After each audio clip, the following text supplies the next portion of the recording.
this is my thing. This is my one. This is my academic qualifications. So how I like to give it. So this one, the specialization, I never thought that this would be an important parameter. Educational qualification would be an important parameter. I didn't know that. Why? Because one of the companies that I was being interviewed, I didn't put the specialization. This specialization I haven't put. So the very first question they asked, which engineering you have studied? Which engineering you are studying? I told electrical. So he told, it's not in your resume, then how am I supposed to know that you are an electrical guy? That's a very basic question. It's a very relevant question. So your academic qualification should have at least from the 10th, 12th, and your UGs. That would be more than fine. 10th, it's nowadays it's outdated. Anyway, it's outdated. But at least 12th and plus 2, sorry, 10th, 12th, and your UG up to your current semester marks should be given.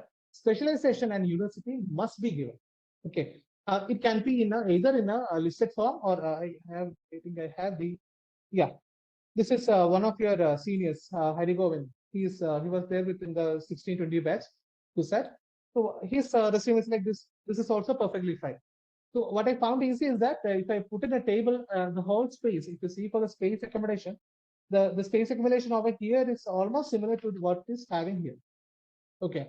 So you can either have a table format or have a two-column format where you can list the mark, the university, the institution, the degree, and right side you can have the date. So this is also one of the typical layout for education.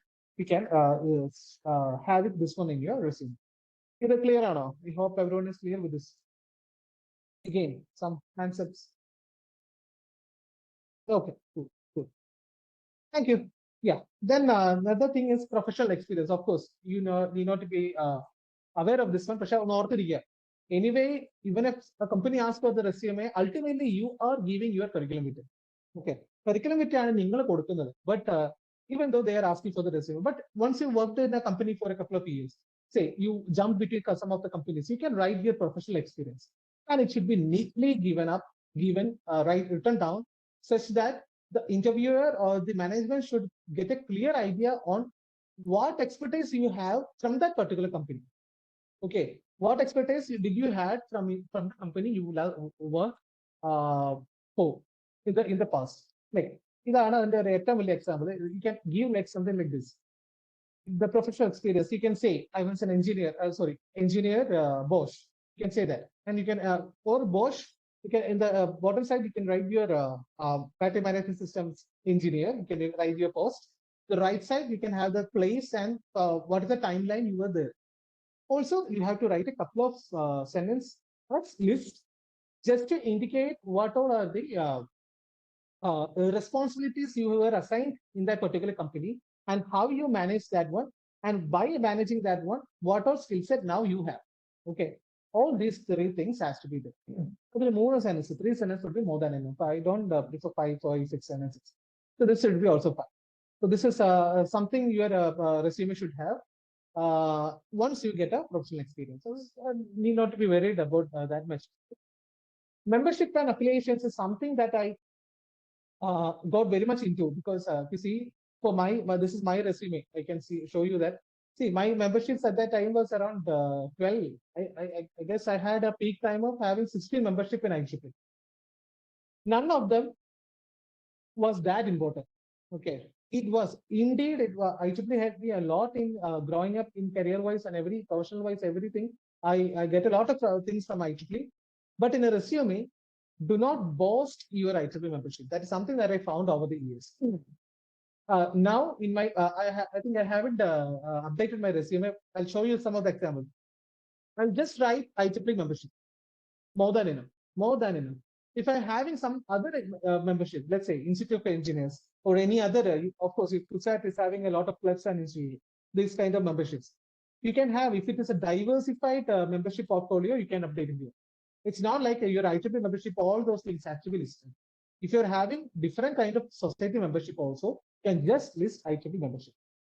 If you're having anything rather than IEEE or any other memberships, IE or any other membership, Computer Society of India, you can include that one here. Okay, all those have to be diversified, not the same. It's not like you're taking a single membership and you get all the other membership free and still you are listing it out. IEEE. Don't use that. Okay, if you're having a good IEEE membership, commit under the IEEE membership, just the IEEE membership. Okay, I hope that point is clear. But it's very, very useful to have an IEEE membership when it comes to your job, when you are building your resume. There is another space called extracurricular activities, or a kind of space. IEEE is one of the very much appreciated thing for me when it comes to that area. I got most of my managerial skills from there. Okay. The clear, Anna. Hope this one is clear too. So the other one is academic initiatives and achievements. This is something that I was about to tell. So in your college, after 4 o'clock, what are you guys engaged in? So that should be the academic initiatives achievements. That should not be the academic initiatives and achievements. Academic initiatives and achievements mostly refer to the scholarships you get, any publications or a paper presented. You got a chance to present a paper in a particular country or in a particular journal. That can be an academic initiative, or you were part of the academic or departmental fest. You are being a part of the any other related to the academy, related to the academy department, anything that your activities is aligning with, you can write it over here. So I was a part of a 3-member team in my college where we installed a solar lighting solution for the lab, for the power electronics laboratory. So the power electronics laboratory is now working in an operate board. So at that time, I was a part of the team. So that is how my academic initiatives and achievements were listed in my resume. So this is a basic example on that. So it's not a compulsory thing, like all of you may not be having that one. So anyway, this thing is also there, academic initiatives and achievements. Another thing, this is one of the important things that you should be aware of, the projects. So most of the time, your resume or the interviewer that you are coming across with, like I'll say an example where I faced, I was interviewed for the company called DXC, and okay, I'll say a very basic example where when I get into the IIT. When I get into IIT, I had a interview with my faculty. So he asked the very first question: were all these projects? Hello. Okay. Audible ആണല്ലോ.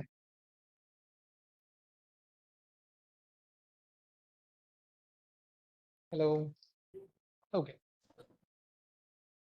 Yeah. So I had the question from my faculty. He asked me, were all these projects being funded to you when you were studying in your BTech time?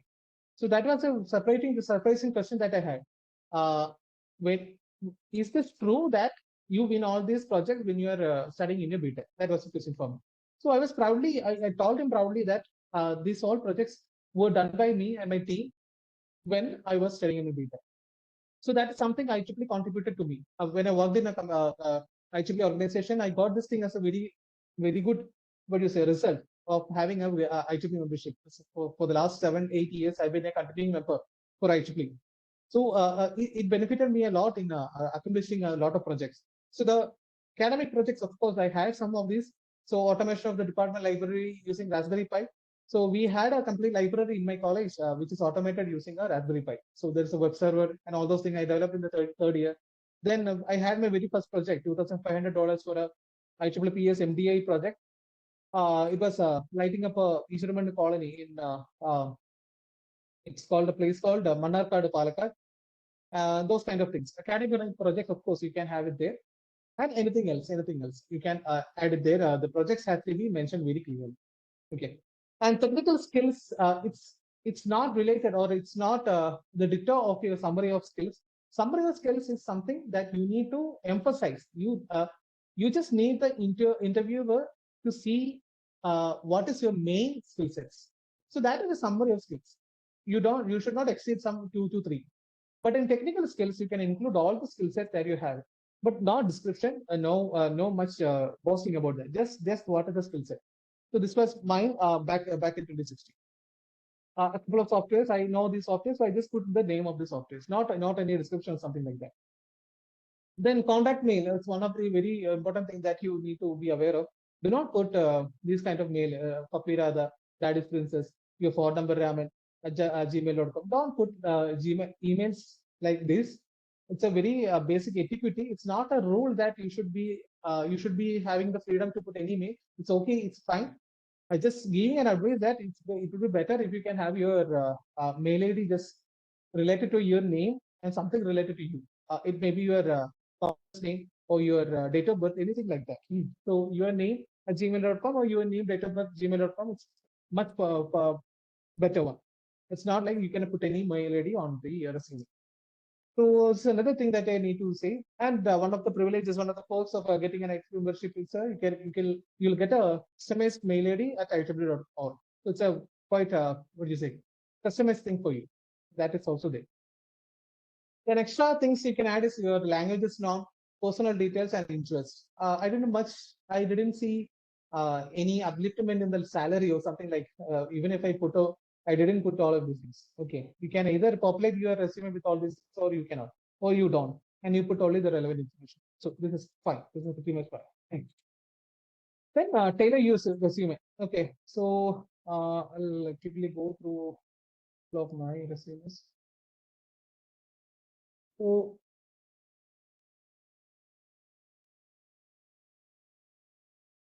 this is my curriculum. It is an old one, and now I haven't edited this one.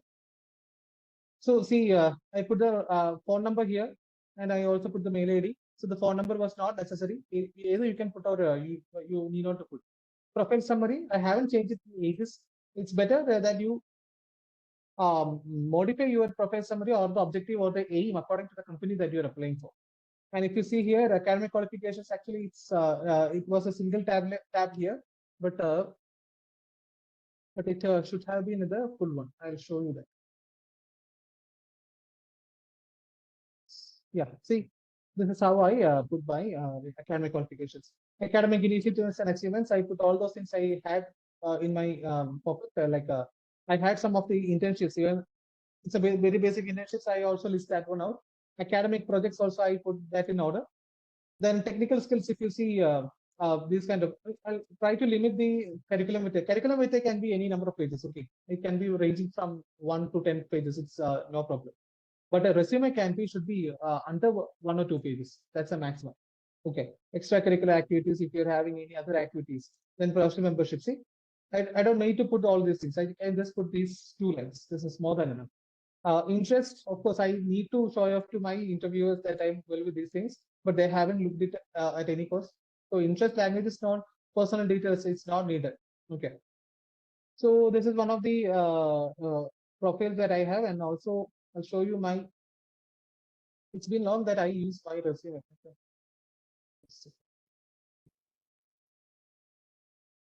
This is my current resume. It is also again old one. Education, I just put the engineering one because of course I'm a graduate from 4 years. Then the projects I have put all those things here. Then the left side I have divided as personal detail, contact, interest, all those things, languages, all those things. Publication is very old. I have around 4 publications now, but it's a 1 year. Proficiency and certification is one of the other things that I kept in my mind. Then achievements is another thing. Academic achievements. Now I don't need to focus on the academic achievement because it's my resume. I can put my personal achievements also. Then I have the work experience. I have kept this one here. Then roles engaged. Again, older roles, I won't be putting that here. Then industrial visit as a separate one. Extra technical activities, technical skills. So 1.5 page, it's a good, well to go. I'm not saying that this is a perfect one, but this can be taken as a template when you're starting with your resumes. So yeah, I guess any doubts we can clear it away here. I'll try to make the session very short because you can ask me things. Olden times when I used to take this session, I used to tell the people like, you can send your resume. I'll try to verify those. Most of them I have verified, but I don't think I would be able to verify yours in a near time because of damn packed these days. Still, if you think that your resume needs my attention, just send me and give me a call. I'll just reply back. Any doubts? Any doubts? Are you you get a touch of how to come up with a resume, right? And one more advice over there: do not go for the resume builders. There are many AI based and other based resume builders over internet. Do not go for that because once you get your template made by the AI things, the resume builders, it will be very hard to edit because they'll give some certain limits of how many edits you can make. After that, it will be paid. Okay, so it's a better all this template that I made was just using a Word, a Microsoft Word. I use that one, so it's very easy to make. You invest your time, a couple of hours into Microsoft Word, and you can build a resume on your own. So better not to go with the resume builders. Okay. So any doubts? Any doubts? So you get a touch of the how to build a resume. You get the touch.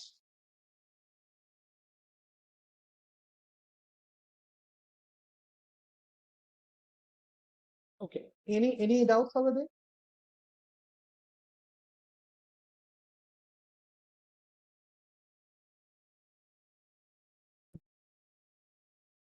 Hello.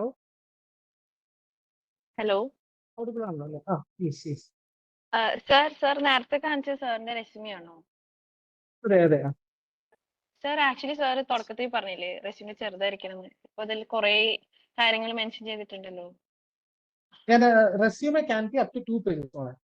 Like if you see for this one, I'll show you. See, this I applied for the Porsche. I have applied one. You see here, these projects I have listed out most of them.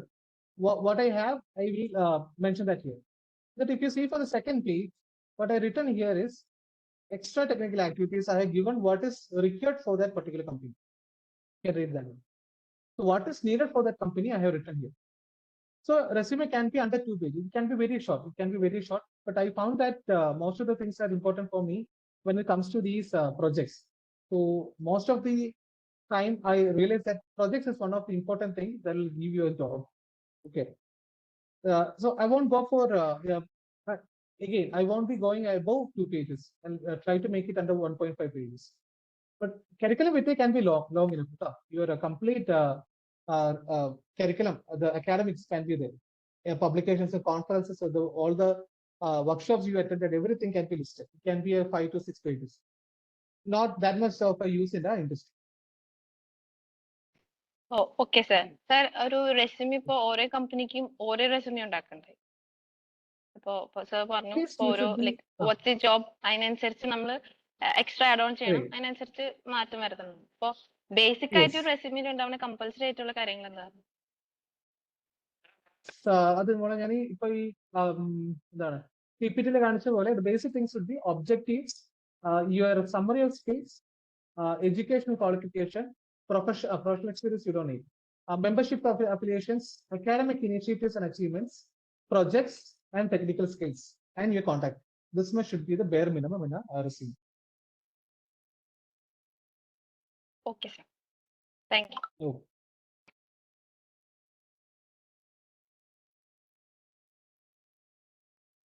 Anyone else? Any more doubts?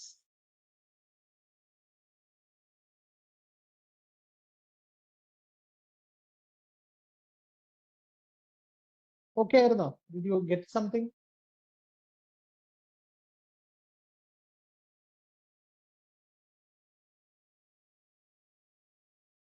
Okay, sure. Yeah. Okay, you can. Yes, whatever. Okay, I was going to thank everybody on behalf of IEEE 𝐶SAT-SB. So a special thanks to the speaker, Mr. 𝐈𝐄𝐿, for taking your time to give us tips and tricks how to craft a good resume to land a job. And I thank everybody who attended the event, and also our partners, SAIT, ACES, EXA, CESA, ESA, MESAC, and ASFE. Thank you all to being a part of this event, and thanks to the committee who conducted the event on behalf of IEEE 𝐶SAT-SB, and thank you. Thanks a lot. Team. Okay, so I'll take a leave.